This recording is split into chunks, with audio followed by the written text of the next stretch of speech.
கர்த்தருக்கு ஸ்தோத்திரம். இன்றைய வேத வார்த்தை உபாகமம் 33 அதிகாரம் 27 அநாதி தேவனே உனக்கு அடைக்கலம், அவருடைய நித்திய புயங்கள் உனக்கு ஆதாரம். அவர் உனக்கு முன்னின்று சத்துருக்களை துரத்தி அவர்களை அழித்து போடு என்று கட்டளையிடுவார். ஆமேன்.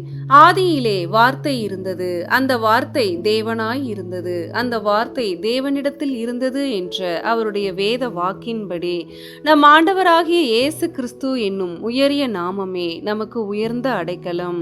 ஆம், அவருடைய நாமமே நமக்கு இரட்சிப்பின் கண்மலையும் அவருடைய வார்த்தைகளே நமக்கு இரட்சிப்பின் கேடகமுமாய் இருக்கிறது.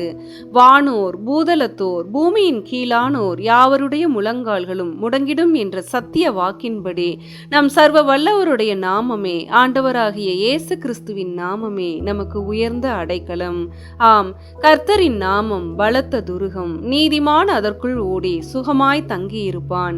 மெய்யாகவே நாம் அவரின் கற்பனைகளின்படியும் கட்டளைகளின்படியும் ஜீவிக்கும் போதும் ஜீவிக்க முயற்சிக்கும் போதும் கர்த்தராகிய இயேசு கிறிஸ்துவின் இரத்தத்தினால் கழுவப்பட்ட நீதிமான்களாய் நாம் அவரால், அவருக்குள், அவர் மூலமாய் அவரில் நிலைத்திருக்கும்படி மகா பலத்தினாலும் நீட்டப்பட்ட புயத்தினாலும் வானத்தையும் பூமியையும் உண்டாக்கின சர்வ வல்லவருடைய நித்திய புயங்களே நமக்கு ஆதாரமாய் அமைந்திருக்கும்.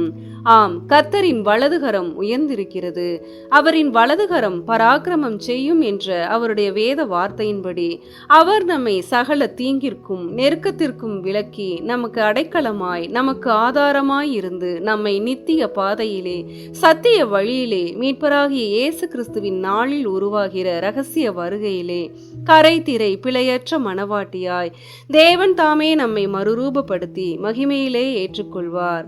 ஆம், அந்த அநாதி தேவனே எனக்கு அடைக்கலம், அவருடைய நித்திய புயங்களே எனக்கு ஆதாரம் என்று நாம் ஒவ்வொருவரும் விசுவாசித்து அறிக்கையிடும்படி ஆவியே உயிர்ப்பிக்கிறது, மாம்சமானது ஒன்றுக்கும் உதவாது. நான் உங்களுக்கு சொல்லுகிற வசனங்கள் ஆவியாயும் ஜீவனாயும் இருக்கிறது என்ற வார்த்தையின்படி தேவன் நம்மை தமது ஆவியினாலும் வார்த்தையினாலும் வல்லமையினாலும் புதுப்பித்து விசுவாசத்தில் பலப்படுத்துவாராக. ஆமேன்.